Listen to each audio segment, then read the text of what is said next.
The Israeli military is set to raise dozens of Palestinian homes in the occupied West Bank. The homes of several Hamasi, other Palestinians whose houses may be demolished, or former inmates of the Gilad Shalit prisoner exchange in 2011. The latest plan is seen as part of Israel's crackdown on the Palestinian resistance movement. On Wednesday, Israeli troops destroyed the home of Ziad Awad, who was arrested this month on charges of murdering an off-duty policeman. Tel Aviv argues the house demolitions are necessary to contain what it calls terror activities of Palestinians. The demolitions of Palestinian homes by the Israeli military have been condemned by human rights organizations and the United Nations as violation of international law. Let's speak to Ralph Schonman. He's the author of The Hidden History of Zionism, and he joins us via Skype from Berkeley. Many thanks for joining us here on Press TV, Mr. Schonman. Now, first of all, this act of punitive demolition has been used by Israel in the past as well against Palestinians, and they have brought it up again as we're seeing more and more homes get demolished in the coming days. What do you make of this action? It is against international law, but what does the Israeli regime hope to achieve from this? Well, you have to keep in mind that the fundamental character of the Zionist invasion and occupation of Palestine was the massacre of its people and the destruction of 475 towns and villages, which were razed to the ground and reduced to rubble. That's the Nakba. That's the devastation of Palestine by the colonial occupation of the Zionist movement. What we're witnessing now has a very specific dynamic. Just recently, on July 1st, Mondovice, which is a progressive Israeli publication, disclosed that all the time that the Israeli military and police were maintaining that they wanted to find the boys and were mobilizing public opinion for this ruthless invasion of the West Bank with the killing of 5 Palestinians and the arrest of hundreds of other Palestinians and the destruction of home after home. All this was done with the knowledge in advance by the Israelis that these Israeli youth were in fact dead. In fact, on June 12th, virtually immediately after the presumptive kidnapping, the police received a call from one of the Israeli youngsters, and shots were fired while the telephone call was on, and they concluded that these boys were in the hands of others who were harming them. There's no evidence that they were Palestinian.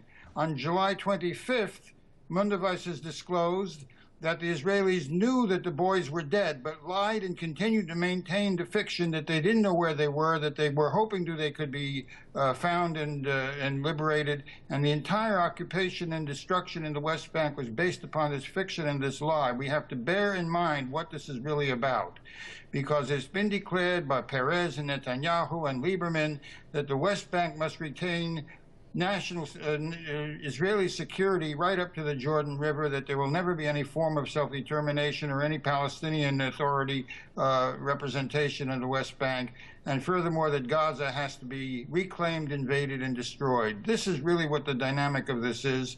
This operation with these youngsters who've been used by the Israeli military, for all we know, it's a false flag operation. All the signs and indications are just that. One thing is 100% certain. Every bit of the Israeli representation of this event is a lie. The boys were dead and they knew it.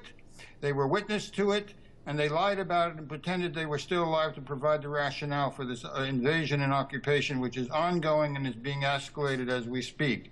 This is what we have to bear in mind. This is a Zionist campaign to escalate the suppression of the Palestinian people, and they are using every device they can to provoke a response to provide a further justification for an even more drastic repression and invasion.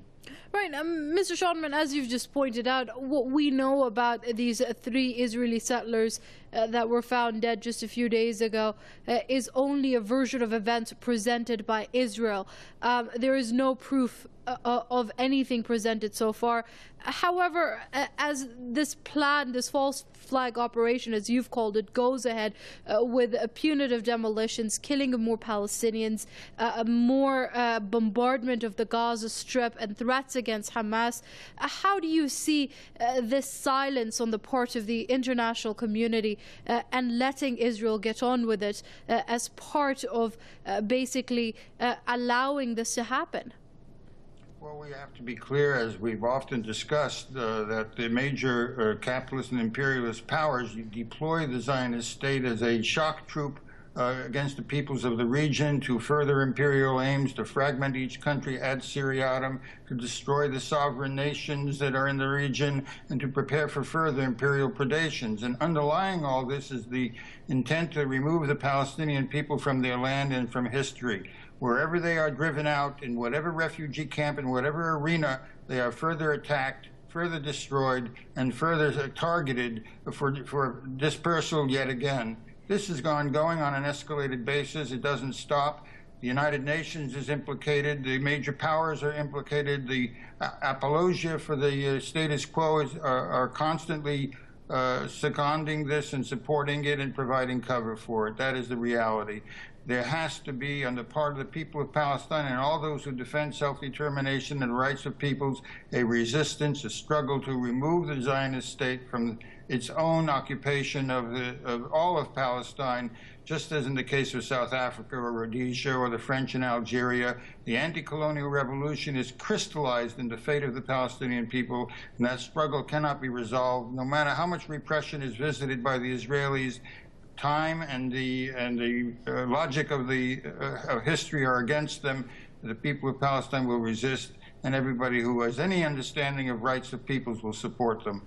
All right, we're going to have to leave it there for now. That was Ralph Shodman, the author of The Hidden History of Zionism, speaking to us from Berkeley. Many thanks indeed for your comments here on Press TV.